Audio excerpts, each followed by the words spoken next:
Hey everybody, I welcome you all to the second lecture of the crash course series that we are running for the economy. इसका जो second part है that is your national income accounting, उसका जो second part है that we are covering that is 2.2 lecture 2.2. ठीक है, इसमें तीन टॉपिक्स प्राइमरली हम कवर करेंगे. पहला है योर नेशनल इनकम, दूसरा per capita income, third is your personal income. ठीक है, सिंपल भाषा में करने की कोशिश करेंगे इसको, बट उसके पहले I will tell you a simple thing कि यार आपने सुना होगा net national income, net national product. तो नेट का मतलब क्या होता है?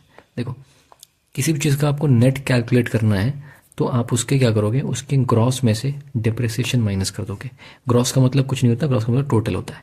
तो मान लो कि मेरे को किसी भी चीज़ का नेट निकालना है ना, तो मैं उसकी टोटल वैल्यू निकालूंगा. ठीक है, उसकी टोटल वैल्यू में से मैं उसके डिप्रिसिएशन को माइनस कर दूंगा कि कितना उसका डिप्रिसिएशन कॉस्ट हुआ. डिप्रिसिएशन का मतलब है कि कितना टूट गया, मतलब अब कितना ओवर द टाइम उसकी वैल्यू डिप्रिशिएट हो गई, कम हो गई. ठीक है, that is your net value of anything. Net profit निकालना हो तो मैं ग्रॉस प्रॉफिट में से नेट जो उसका डिप्रिसिएशन है मैं माइनस कर दूंगा. ठीक है, नो कमिंग हियर कि आपका नेट नेशनल प्रोडक्ट क्या होता है, नेशनल इनकम क्या होता है, नेट नेशनल इनकम क्या होता है. ये तीनों एक ही चीज़ है.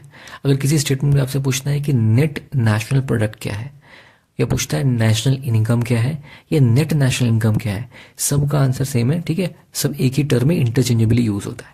तो इसको समझने की कोशिश करते हैं. देखो क्या कह रहा है कि नेट नेशनल प्रोडक्ट, तो नेट किस चीज़ का है? This is net of national product. ठीक है, तो नेशनल प्रोडक्ट का नेट है.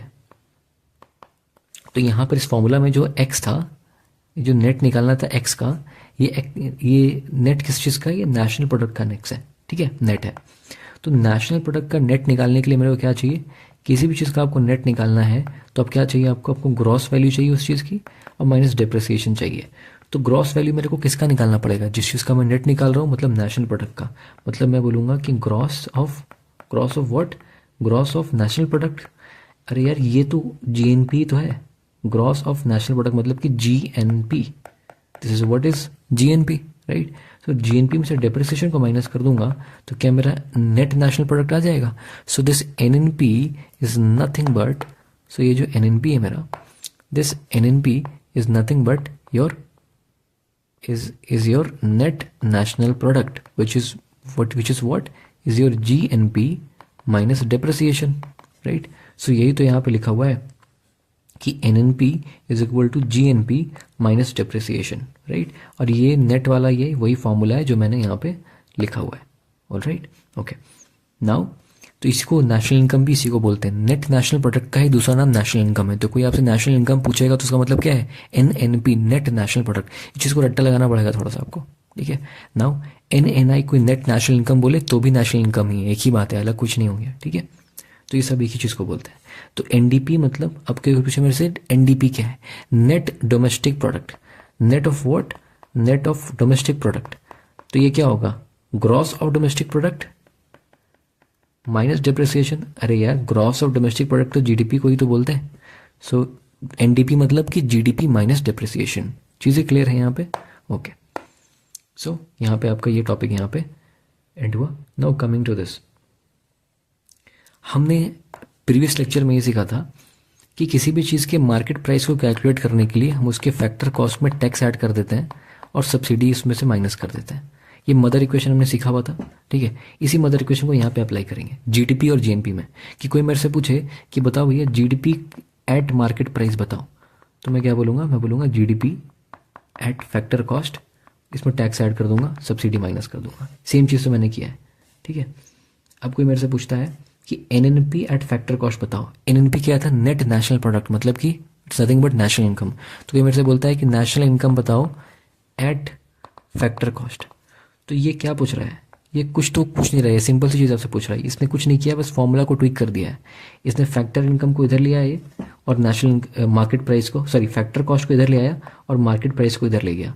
फॉर्मूला तो सेम ही है, यही फॉर्मूला में इसको उठा के इधर ले आया और इसको उठा के इधर ले गया. बाकी कोई चीज़ उसने चेंज नहीं करी. ठीक है, अब ये इधर आएगा, ये इधर जाएगा, तो टैक्स भी तो इधर आ जाएगा और सब्सिडी इधर चला गया. अब टैक्स जो यहाँ पॉजिटिव में था ये इधर जाएगा तो नेगेटिव में चला गया. ठीक है, और सब्सिडी जो यहाँ नेगेटिव में था ये एलएचएस में गया तो पॉजिटिव में हो गया. Basic mathematics, right? तो उसी फॉर्मूला को इसने ट्विक किया है. ठीक है, मैथमेटिक्स से कोई खास रॉकेट साइंस नहीं है. ये मदर इक्वेशन हमने पहले ही पढ़ रखा है. ये market price is equal two factor cost plus tax minus subsidy, कुछ अलग चीज़ इसमें नहीं है. Right, You can use these notes for your reference. I'll attach the notes in the description box. Okay. Now coming to the term, बहुत ज़्यादा हम सुनते हैं per capita income. Per capita income क्या होता है? तो इसके लिए एमसीक्यू जो बनता है, आपको ध्यान रखना है एमसीक्यू के लिए. एमसीक्यू यहाँ से बनेगा आपका, ठीक है, कि पर कैपिटा इनकम को कैलकुलेट करने के लिए आप नेशनल इनकम यूज़ करते हैं, जीडीपी यूज़ नहीं करते, जीएनपी भी यूज़ नहीं करते. तो कन्फ्यूजन हो जाता है. अगर एमसीक्यू स्टेटमेंट में आ गया, आपके 4 स्टेटमेंट में आया, तो आप क्या बोलोगे कि नेशनल इनकम यूज़ होता है पर कैपिटा इनकम कैलकुलेट करने में. और पर कैपिटा इनकम का फॉर्मूला क्या होता है? इसका फॉर्मूला क्या होता है? Let me tell you formula क्या होता है, कैसे करते हैं कैलकुलेट इसको. इसका फॉर्मूला होता है national income divided by total population. अभी एग्जाम में आपसे घुमाने के लिए इस नेशनल इनकम की जगह ये आपको बोल देगा एनएनपी, कि NNP divided by total population. क्या ये गलत है स्टेटमेंट? नहीं, बिल्कुल सही है, क्योंकि नेशनल इनकम एनएनपी तो एक ही चीज़ है. नेशनल इनकम बोलूँ चाहे एनएनपी बोलूँ चाहे नेशनल इनकम बोलूँ, एक ही चीज़ है, राइट. सो विद दिस ये आपका यहाँ पे ये चीज़ यहाँ पे एंड हो जाती है. ओके. एक और चीज़ बचती है आपकी पर्सनल इनकम. तो ये बेसिक फार्मूला है, इसको देख लेना, उतने क्वेश्चंस नहीं आते इससे. पर्सनल इनकम को कैलकुलेट करने के लिए भी हम नेशनल इनकम को ही यूज़ करते हैं, ये ध्यान रखना. यहाँ पर भी जीडीपी यूज़ नहीं होता, यहाँ पे जीएनपी भी यूज़ नहीं होता, नेशनल इनकम ही होता है, ठीक है.